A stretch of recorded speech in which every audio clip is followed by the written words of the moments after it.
بسم اللہ الرحمن الرحیم والصلاة والسلام علی رسولہ الکریم وعلی آلہ وصحبہ اجمعین۔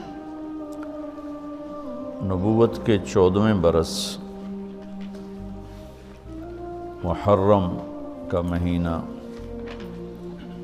داخل ہوا تو ہجرت کی اجازت ہوگی۔ صحابہ نے اکا دکا مال اہل نکلنا شروع کیا، تو جب ایک اچھی تعداد نکل گئی تو پھر قریش کو فکر ہوا کہ یہ وہاں جمع ہو رہے ہیں، اگر وہاں ان کی طاقت، تو انہوں نے مشورہ کیا کہ کچھ کرنا چاہیے۔ تو شیطان بھی انسانی شکل میں آ گیا اور مشورے ہو رہے ہیں اس کو قید کر دو، تو وہ شیطان اس کو کاٹ دیتا، قید کرو گے تو اس کی قوم ہے، قبیلہ ہے، چھڑا لیں گے، کہ اس کو مکہ بدر کر دو، مکہ سے نکال دو۔ کہ مکہ سے نکالو گے، جس جگہ جائے گا وہاں اس کی قوت اکٹھی ہو جائے گی، پھر تمہارے خلاف ہو جائیں گے۔ ابو جہل نے کہا ہر قبیلے کا ایک آدمی لو اور اس کے گھر کا گھیرا ڈالو اور جب نکلے اسے قتل کر دو، یہ ابو جہل نے کہا۔ تو شیطان نے کہا یہ ہے اصل رائے، کیونکہ سارے قبائل کا تو وہ بنو ہاشم مقابلہ نہیں کر سکیں گے، تو لہذا دیت پہ خود بخود بات ختم ہو جائے گی۔ تو جبریل نے آ کر یہ بات اللہ کے محبوب صلی اللہ تعالی علیہ وسلم کو بتائی اور فرمایا کہ اب آپ نکلیں۔ یہ دنیا کو اللہ نے اسباب کے ساتھ چلایا ہے، اتنے بڑی محبوب ہستی کو بھی اس کا پابند بنایا۔ براق تو اظہار قدرت تھا، اظہار ہیبت، طاقت۔ اس نے ایک پل میں اٹھا کے اور بیت المقدس پہنچا دیا، وہاں سے آگے براق بھی نہیں گیا، کن فیکون کے ساتھ ہی گئے۔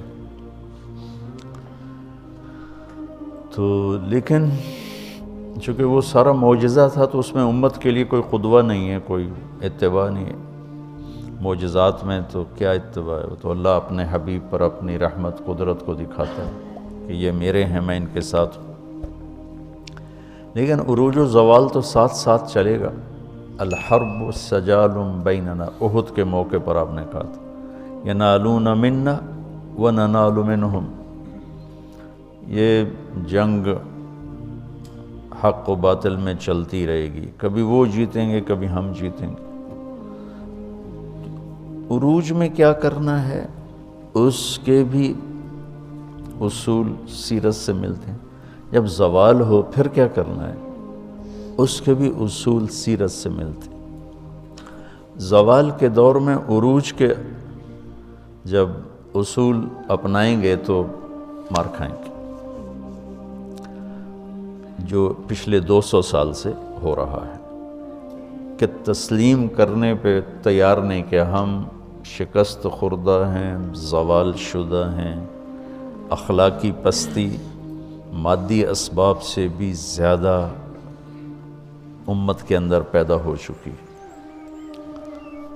تو وہ بدر میں 313 تھے تو آج 313 بھی نہیں ہیں، اور اتنوں نے یہ کر دیا اتنوں نے وہ کر دیا، تو وہ تطبیق غلط ہو رہی ہے۔ اللہ تعالیٰ نے مدینہ میں جا کر اسلام کو عزت بخش، قوت بخش، لہٰذا آپ نے اقدام کیا۔ اور مکے میں قوت نہیں تھی، وجاہت نہیں تھی، اور خوف کا عالم تھا، اور علی جیسی اسد اللہ الغالب جن کو ٹائٹل دیا گیا اسد اللہ۔ ابو ذر رضی اللہ تعالیٰ عنہ جب آئے مکہ میں اجنبی بن کے، تو رات کو حضرت علی ان کو اپنے گھر لے گئے، کھانا کھلایا، آرام کرایا، پوچھا نہیں کون ہو، کیسے آئے۔ اگلے دن پھر دیکھا حرم میں تنہا بیٹھے ہیں، وہ پھر ان کو لے گئے۔ اگلے دن پھر لے گئے تو پوچھا بھی تم کون ہو، 3 دن سے یہاں ہو، کس لیے آئے ہو؟ تو انہوں نے بتایا کہ میں تو وہ اس نبی کے بارے میں آیا ہوں۔ تو اتنی بڑی ہستی خیبر کا دروازہ اکھاڑ کے یوں پھینک دیا۔ فرماتے ہیں میں صبح تمہیں لے جاؤں گا ان کے پاس، اگر راستے میں کوئی خطرہ ہوا تو میں جوتا ٹھیک کرنے کے بہانے بیٹھ جاؤں گا، تم کھسک جانا۔ جب ضعف ہو تو کیا کرنا ہے وہ یہ ہے۔ اب ضعف میں بھی تلوار اٹھائیں گے تو قتل عام ہوگا مسلمانوں کا، اور اسلام بدنام ہوگا، اس لیے وہاں صبر کا حکم۔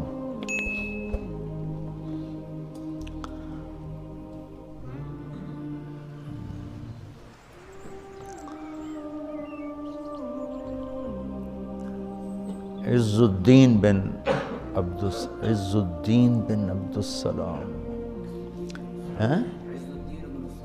بن عز الدین بن سلام، صرف بن سلام ہے؟ ہاں، سلطان العلماء انہیں کہا جاتا ہے۔ مصر میں تھے، شافعی تھے، رکن الدین بیبرس کے دور میں۔ انہیں سب سے پہلے ان کی کتاب ہے بہت عالی شان، تو انہوں نے، اللہ کرے یاد آ جائے اس کا نام، بہت خوبصورت انداز میں یہ بات سمجھائی ہے اس میں۔ انہوں نے نام یاد آ گیا تو بتا دوں گا، پڑھنا بہت اچھی کتاب۔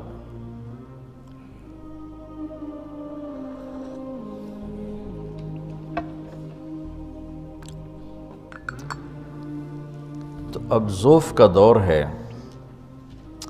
معجزہ نہیں ظاہر ہوا کہ جبریل آئیں اور اٹھا کے مدینے اتار دیں، یا براق پہ بٹھائیں اور جا کے مدینے اتار دیں۔ معجزہ نہیں ہوا، کیونکہ امت کو سبق دینا ہے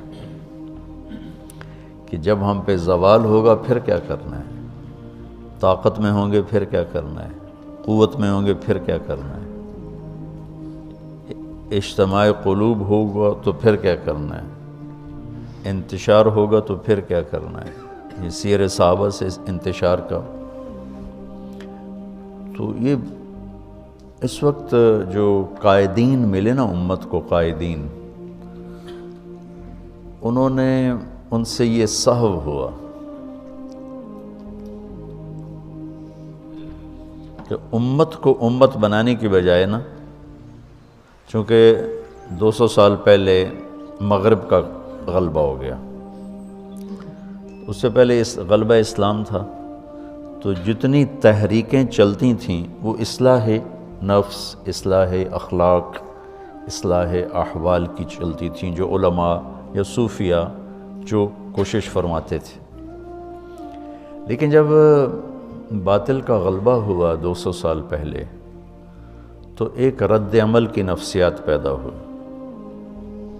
تو باطل کا قبضہ ہو گیا ہے، ان کو نکالو۔ چونکہ تقریباً تمام اسلامی بلاک جتنے تھے سب پر انگلینڈ، فرانس، ہالینڈ، پرتگال، اسپین یہ قابض تھے۔